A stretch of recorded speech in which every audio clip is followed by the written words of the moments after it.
बादब, बा मुलाइजा, होशियार मुनमुन जी पधार रहे हैं। इनकर करनी तो कुछ ना, लेकिन इनकर खाब बड़का बा। हाय पंडिता बा, रो रहे तना सुंदर लड़का के, हो करिया लड़की से ब्याह करावता है। खाब तो खाब, इनके करिया लोगन से बहुत नफरत बा। तोरे के मना कर बन्नू कि हमारे घर के चौहद्दी से 400 मीटर दूर रही है। करियट कहीं के, अरे भाग, तू जानता नहीं करिया लोग से हमारा कितना नफरत है।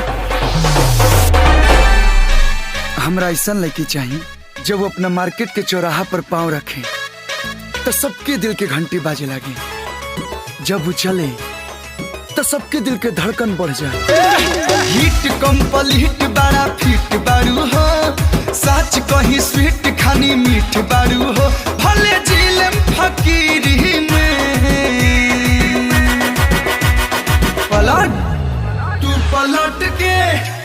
पलट के तो देखा ये जान, दुकान ले जा पीरी में।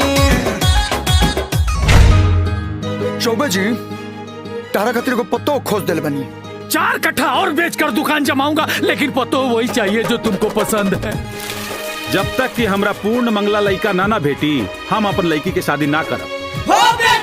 I love you। उस सुंदरी के नाम तुर भाभी बनावे के चाहते हैं। मांगू मैं तेरा प्यार बेबी दे देना, मैं तेरा ले लूं तू मेरा दिल ले लेना। दिल दूंगी एक को, वो भी किसी ने को, एक थोड़ी ना है जो दे दूं हर एक को।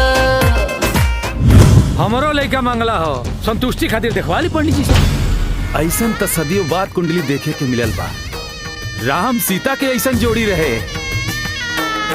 मंगलम भगवान विष्णु मंगलम गरुड़ध्वज मंगलम पुंडरीकाक्ष मंगलाय मनोहर।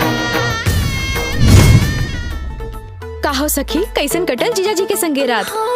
देखन में छोट लागे, घाव करे गंभीर।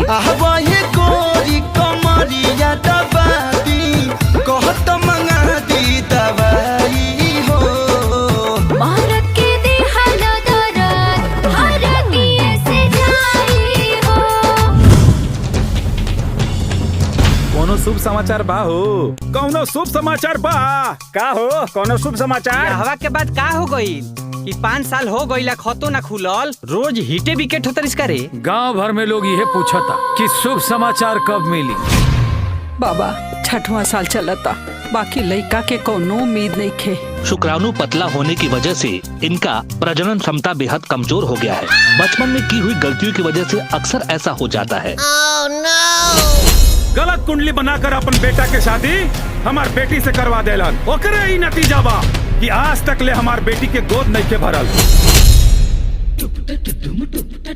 अरे रुआ दादा बने वाला बनी और हम पत्थरे पर धूप जमल बाग हरियर आयो रे, चारों तरफ देखो खुशी के रंग छायो रे।